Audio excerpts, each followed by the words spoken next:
I'm trying to get comfortable. Hello and welcome. I'm Kristi, and this is a new series I started that has yet to be named. I'm thinking right now it may be Tea with Kristi. Let me know your thoughts. This little sit down and chat is a vlog combined with a podcast, which I've affectionately named a VlogCast. I've been wanting to do a series like this, a sit down and chat, going over topics that are important to all of us in the weight loss community for several years at this point. But you know how it is. There's always the fear of starting something new, the fear of the unknown.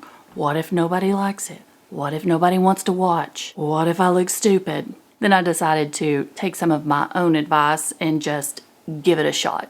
What if it all works out? If it doesn't, I've not lost anything. And if it does, maybe I help someone in the process. So far, so good. You guys have responded well and left tons of comments giving support and encouragement, plus informing me that you are loving the new series. So I appreciate it.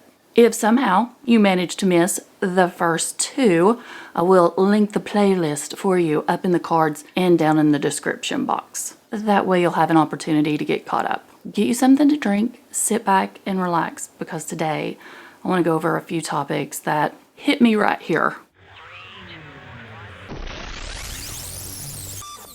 I know I've mentioned this in the past, but I have had an addiction to food since I was 8 years old. For me, there was this core trauma moment in my life. My parents separated. My father remarried and started a new family. Throughout the years, there was minimal contact to the point that it became non-existent. As a young child, even a teen, and into my adult years, that affected me. At 8 years old, I turned to food. And of course, that cycle continued. I will admit that I have an addictive personality. It was something that I discovered later on in my adult life. But at 8 years old, there was not many choices for me other than food, and it became my comfort. I ate my feelings. Food became synonymous with my happiness. And to this day, when I have that stuffed feeling, when I have ate so much that I'm physically in pain, I feel the warm and fuzzies inside. It makes me happy. I'm not proud of it. I'm sure I could use some counseling to figure out a way to get past that. Now, the reason you got a glimpse into my background is because it's that time of year for a lot of us where food is at the center of everything. For those of you that celebrate, I hope the holiday season is treating you well. I know for a lot of people, it can be a difficult time. Get-togethers, family outings, you cannot get away from food. And for those of us that have a tendency to turn to food, myself included, it can be easy to fall off plan and not get back on. It's one of those addictions that if you have it, you know you have to figure out how to deal with it, because it's not something you can completely cut out of your life. You have to have food to survive. For me, this just recently happened, and that's why I wanted to talk about it. Falling off plan happens to all of us. Whether it's this time of year, a birthday, a vacation, there is so many opportunities where food is thrust in front of us. Sometimes we make the good choices, and sometimes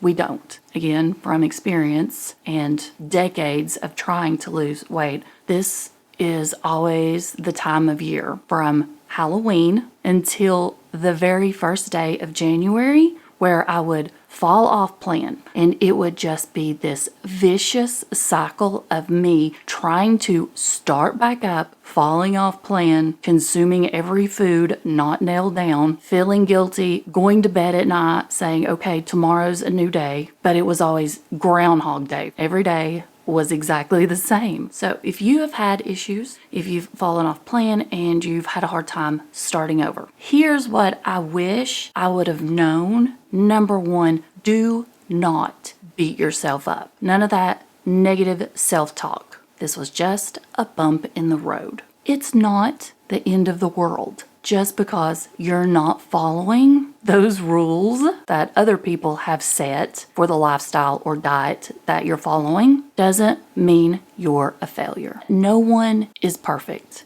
For me, when I would fall off plan, there was always the spiral. It wouldn't just last one meal. I would stay off plan, binge eat for days, weeks, or months. The trick is to not look so far into the future. When you fall off plan and you're trying to get right back into things, set small goals. Tiny, achievable goals so that you get this snowball effect. You feel like you're accomplishing something because you are, and then it gives you this ability to push to the next stage. So don't think about, I've got to get back on plan because I have to lose 45 pounds by my reunion in 6 months. Think smaller than that. My next meal, I'm going to have this, and I'm only trying to make it through dinner. After you've made it through that point, I'm going to make it till breakfast in the morning. I'm going to have this many carbs. This is what I'm eating. This is what I'm focusing on. Small, achievable goals. Whether it's been one day or 1 week, stay away from the scale. It's not going to be your friend. It is not a true, accurate reading of your weight or your worth. Go with how you feel physically, mentally. Don't let the number that's on a scale control you. And that was something I did for so long. I would weigh multiple times a day. If that number went down an ounce, then I was good. I was doing the right thing. If that number increased even an ounce, a pound, or more, that controlled my emotions and how I felt about myself for hours and days. It's not accurately or reflecting where you're at that very moment. There's so many reasons weight can fluctuate. So at the very beginning, put it up. Take the batteries out. Throw them away. Put the scale in your trunk. Take it to your mom's house.